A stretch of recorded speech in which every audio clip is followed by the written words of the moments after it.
let's put it out there. What's true in this world right now is there's a lot of prejudice out there, from race, skin color, religion, and body size.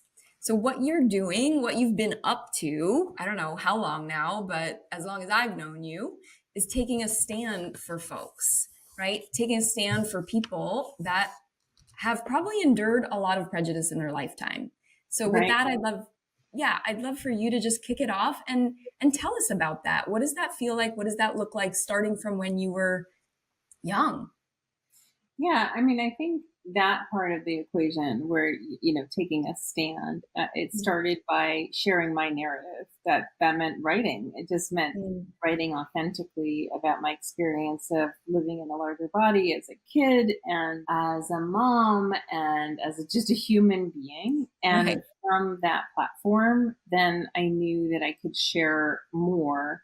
And I also could be like an agent of change. And Mm. that's not why I got into doing.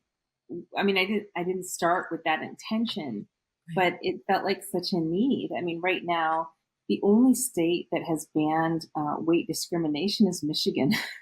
Are you That's the serious? yeah, serious. And New York City just created a ban against weight discrimination also. So many states are coming down the pipeline and understanding that weight stigma is Mm. pervasive. And so I think just to back it up a little bit about who I am as a human being, I guess you could say I was an average sized kid until about size 12. And at that time, I was sexually assaulted. And even before that, I had a real troubled relationship with food. My parents were on the verge of divorce.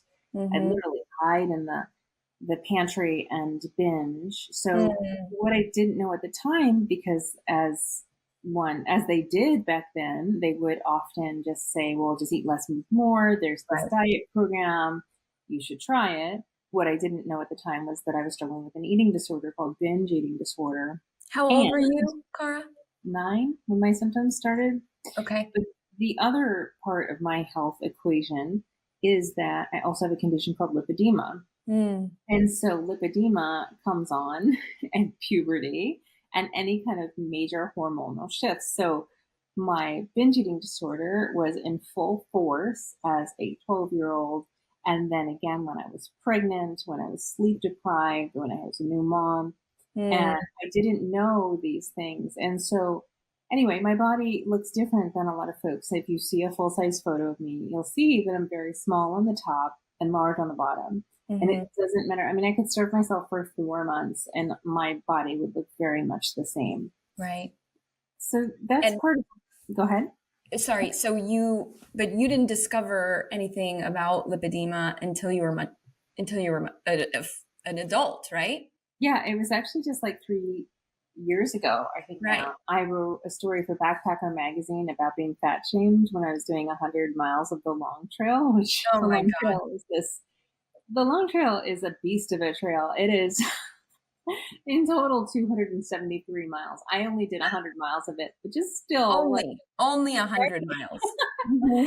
in fact, I love, I'm going to see our mutual friend Arwen again when I pick up my kids from camp. And what I love about visiting Arwen is that she lives right at about the 100-mile mark, maybe a little bit south of it.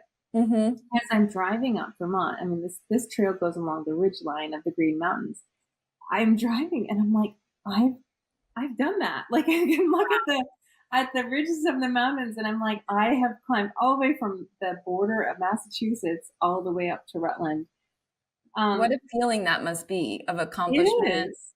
Yeah. It is. But anyway, I wrote about the experience of hiking and like along the trail, we encountered this hiker by the name of Trash who thought it would be funny to start cracking fat jokes in front of me when I was Oh, taking a break with my fellow hiker, Allie. The story resonated so much with people. It became the most popular piece of content for months. It converted more people from readers to paid subscribers. And wow.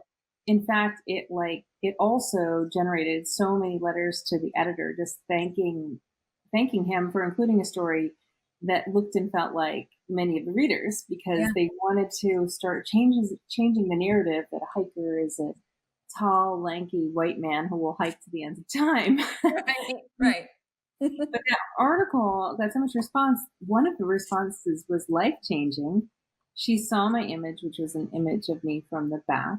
Mm, She read the description of my legs feeling like tree trunks or full of cement. I can't remember. I've used so many different descriptors for my legs. right. And she said, I wonder if you've looked into whether you have lipedema.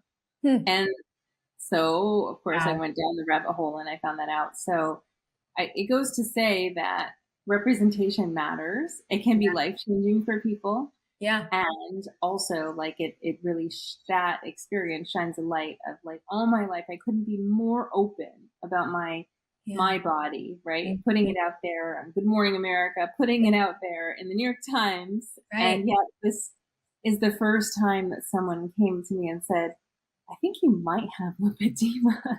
Wow. So Yeah, anyway, that reminds me of, I can't remember who it was, but someone noticed that someone had like a lump on their throat who was on TV, and it wound up being like a cancerous tumor, and like just from being out there, right? Sharing your story.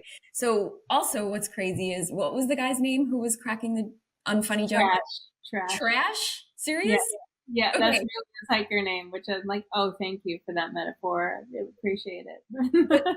but can we just connect the dots because of trash, right? You like wrote this amazing story. It resonated with so many people. It helped so many people, and you wind up finding out about this diagnosis that you never knew you had. Right. So thank you, trash. That's right. Thank you, Trash. Thank you for being all the splendor that you are. You That was know, really a gift. right. But here's that's the thing I love about embracing the suck, right? The first chapter in my book is all about taking a look back, right? And connecting all those lows and highs and lows and highs and seeing how they've right shaped you into who you are today. So wow. Yeah. Yeah, I've never thought so highly about Trash until you said that. right.